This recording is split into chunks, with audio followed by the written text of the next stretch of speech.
தமிழ் சொந்தங்களுக்கு வணக்கம். Share market அப்படிங்கிறது, பங்கு சந்தைங்கிறது எல்லாருக்கும் அள்ளி கொடுத்துறது இல்லை. அதில் ஒரு சிலர் அதில் வெற்றி காண்றாங்க, ஒரு சிலர்கள் அதில் தோல்வி கண்டு தொண்டை காணும் துணியை காணும் அப்படின்னு சொல்லி ஓடிடுவாங்க. அப்படி எல்லாராலும் ஷேர் மார்க்கெட்டில் அந்த பங்கு சந்தையில் ஜெயிக்க முடியாது அப்படின்னு வச்சுக்கிட்டாலும் ஒரு சிலர் அதில் ஜெயிச்சு பெரிய ஆளாக கோடீஸ்வரனாக வாழ முடியுது.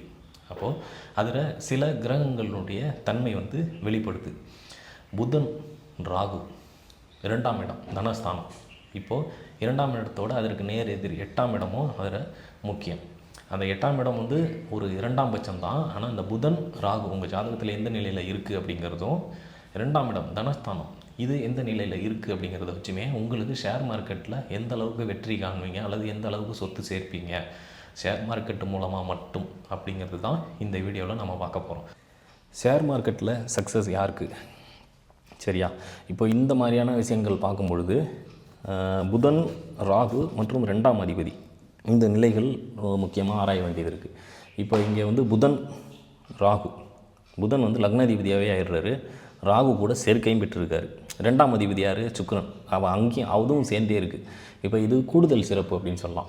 லக்னத்திற்கு 11 இடத்துல போயிட்டு அமர்ந்திருக்கு. அப்படிங்கிறதுனால இவருக்கு முதல் தொழிலே, அதாவது மூலாதாரமான தொழிலே பங்கு வர்த்தகமாக தான் இருக்கும். சந்திரன் மூல நட்சத்திரத்தில் இருக்குது. அப்படிங்கிறதுனால இது ஒரு கொஞ்சம் லேட்டான ஏஜில் தான் இவர் புரிஞ்சுப்பார் அப்படிங்கிற மாதிரி இருக்கும். சுக்கிரன், சூரியன், சந்திரன் இப்படி வரிசையாக அடுத்தடுத்து வரக்கூடிய தசாபுக்திகள் அடிப்படையில் இவருக்கு ராகு தசையில் தான் இவர் என்ட்ரி ஆவார் அப்படின்னு சொல்கிற மாதிரி இருக்கும். இப்போ இவர் 2000 கிட்டத்தட்ட 99 பிறந்திருக்கார் இல்லையா. ராகு தசை இவர் எந்த வயசில் வரும் அப்படிங்கிற மாதிரி பார்ப்போம். ராகு தசை இவருக்கு இப்போ நடப்பில் 2024 நடந்துகிட்டு இருக்கு இல்லையா. ராகு தசை 2046 தான் வருது. அப்போ இவருடைய எதிர்காலம் அப்படிங்கிறது ராகு தசையிலேருந்து தொடங்கும். அதாவது ஷேர் மார்க்கெட்டில் இப்போ ராகு தசையில் தொடங்கி ராகு, குரு, சனி இவர் தொடர்ந்து அவருடைய பிற்காலம் எல்லாமே அவருக்கு ஸ்டாக் மார்க்கெட்டாகவே தான் இருக்கும். இதுதான் அவருக்கு பெரிய தொழில். நான் அதுதான் எப்போதுமே எது நமக்கு அதிக வருமானத்தையோ அதிக அந்தஸ்தையோ கொடுக்குதோ அதை தான் முதன்மையான தொழிலாக சொல்லுவோம் இல்லையா. இவருக்கு ஒரு 50-60 வயசில் கேட்டால் எது முதன்மையான தொழில்னு கேட்டால் நான் பங்கு வர்த்தகத்துக்குள்ள இருக்கிறேன் அப்படின்னு தான் சொல்லுவார். இப்போ இது இதற்கு முன்கூட்டியே செயல்படுறதுக்கு வாய்ப்பு இல்லையா, 45 வயசில் தான் வருமா அப்படின்னு கேட்டால் வேறு கிரக தொடர்பு ஏதாவது இருக்கா 11ஆவது இடத்தோட அப்படின்னு சொல்லி பார்க்கணும். இப்போ இங்கே சந்திரன் வீடு கொடுத்தவர் அப்படிங்கிற முறையில் தொடர்பு படுறார். இந்த கிரகத்திற்கு எல்லாத்துக்குமே வீடு கொடுத்த அதிபதி அப்படின்னு சொல்கிறது. அப்போது இவர் சந்திர தசையில் என்ட்ராகிறதுக்கு வாய்ப்பு இருக்குது அப்படிங்கிற மாதிரியும் வரும். அப்போது வயசு இவருக்கு எத்தனை வயசு அப்படின்னு சொன்னால், சுக்கிரன் முடிகிறப்போ 24 வயசுலேயும் சூரியன் முடியும் போது 30 வயசுலேயும் இருப்பார். அப்போ 31 வயசுலலாம் இவர் ஸ்டாக் மார்க்கெட்டில் என்ட்ரு ஆவார்.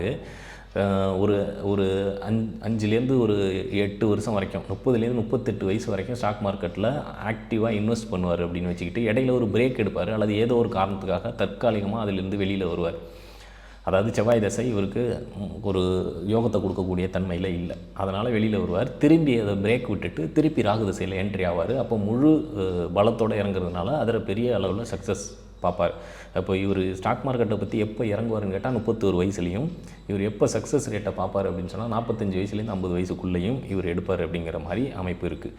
இப்போ இது ஒரு மிகச்சிறந்த உதாரணம். ஸ்டாக் மார்க்கெட்டில் என்ட்ராகி அதில் வர்த்தகத்தில் ஈடுபட்டு பெரிய ஆளாக சக்ஸஸ் ஆகக்கூடிய அமைப்பு. இப்படி சில ஜாதகங்கள்லாம் அந்த அமைப்பு இருக்கும், அதனால் எடுப்பாங்க. சிலருக்கு தற்காலிகமாக இருக்கும், அதனால் தற்காலிகமாக தற்காலிகமாக கீழே இறங்கிற அடுத்த குறிப்பிட்ட காலத்திலேயே திரும்பி பழைய நிலைக்கு அல்லது அதை விட கீழான நிலைக்கு மாறுறது மாதிரியான அமைப்பு கொடுக்குது. இப்படி சில விஷயங்கள் பங்கு வர்த்தகம், அதாவது ஷேர் மார்க்கெட்டை பற்றின சில விஷயங்கள் ஜாதக ரீதியாக எப்படி எடுத்தால் நல்லா இருக்கும், அது எந்த அளவுக்கு பலன் தரும் அப்படிங்கிற சில விளக்கங்கள் இந்த வீடியோ மூலமாக உங்களுக்கு ஒரு புரிதலை ஏற்படுத்தியிருக்குன்னு சொல்லி நான் நம்புகிறேன்.